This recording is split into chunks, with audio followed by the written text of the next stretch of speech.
Hey guys, it's Patty, and I'm about to go out for a walk. And it's about 90 degrees outside, but I'm gonna go out and walk anyways and get my 10,000 steps. But I thought I would make a quick video. Gotta do it, happens every time, with Romy. She wants to say hi. I just thought I'd make a quick video because I wanted to share with you 3 things that helped me change my life, okay? Bear with me. There's 3 things that I want to share with you. This could become kind of a long video, but I'll try to make it really brief. So, have you ever felt like you wanted to give up or just bury your head under the sheets and stay there for a very long time and not talk to anyone or see anyone? Have you ever felt super depressed? I would bet you probably have. Most people do experience that. I recently experienced that pretty badly. And for me to tell you the 3 reasons, the 3 things that helped me, I first kind of got to give you context of why I was feeling that way. And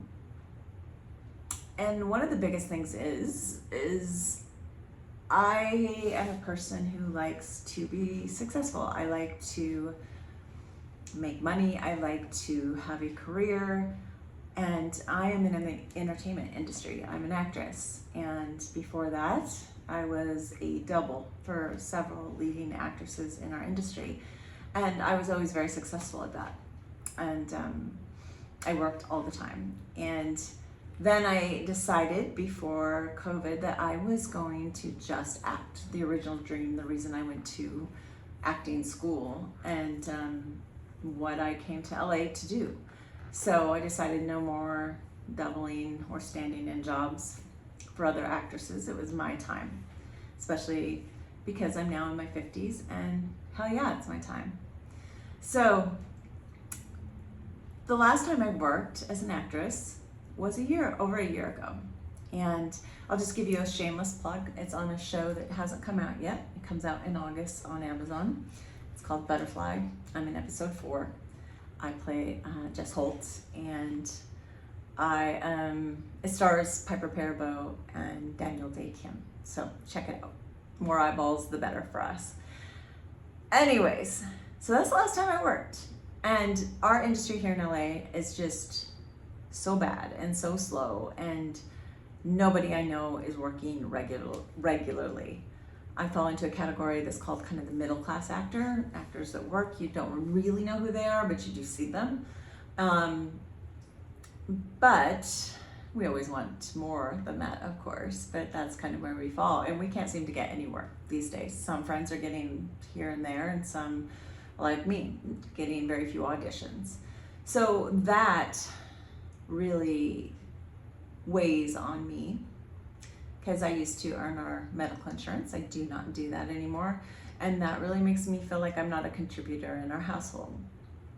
The other thing that I'm passionate about in my life is a plant-based lifestyle, and I started back to my Instagram and posting all the time recipes and working really hard, and nobody was engaging with me. Like, no, I don't know, the algorithm, whatever, wasn't picking me up, and it still isn't. And I spent like the last year really putting a lot of energy into it because I'm passionate about it. And I thought, well, this is something to keep my mind busy, and it's something I love, and I'm sharing the knowledge that I've gained over my 4 decades being plant-based.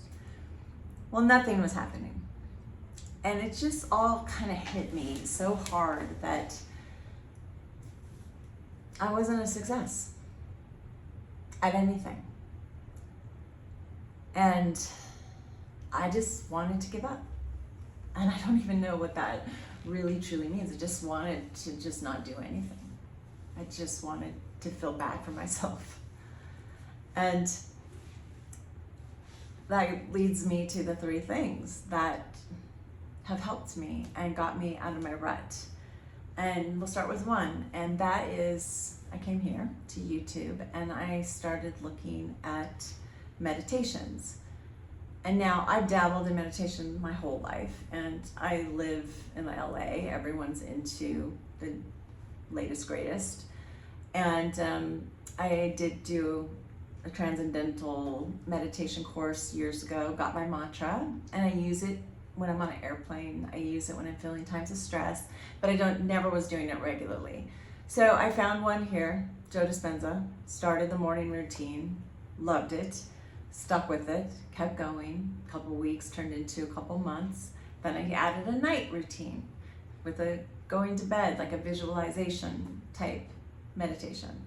And I bounced around. There was no one that fixed out, was a magic pill. But what did start to happen is I started feeling my value again, and I started not caring so much about everything else and things that are out of my control, that I can do nothing about.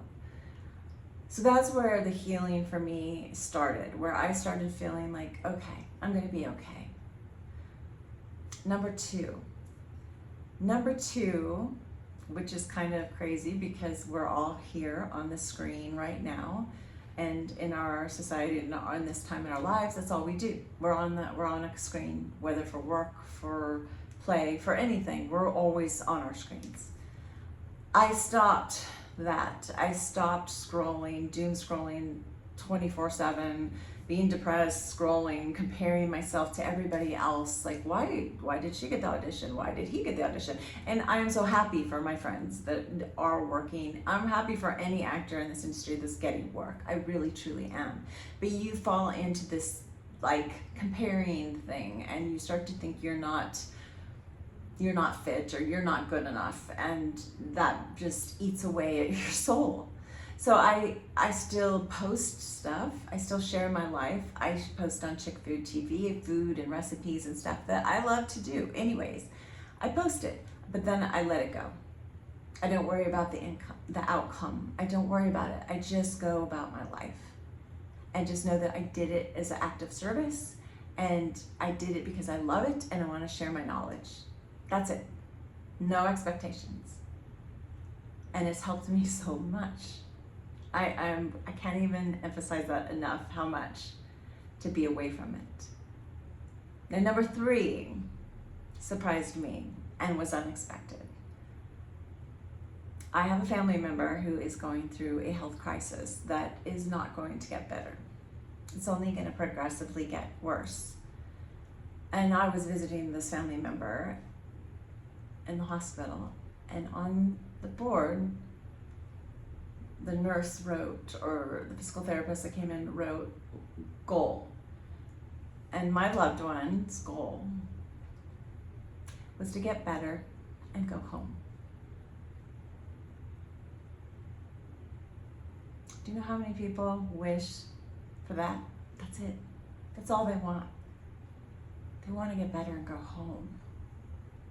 There's people all over this planet that are sick, and they're laying in a bed looking out a window and wishing for your life, wishing for my life, wishing to be healthy, wishing to be able to get up and walk outside and smell the air and listen to the birds and go for a walk, go and do all the things that they always did.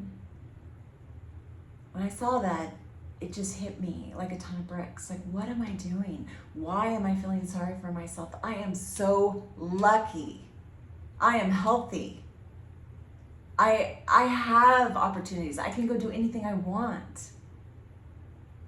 My best friend, one of my best friends from childhood, passed away 5 years ago. She never even made it to 50.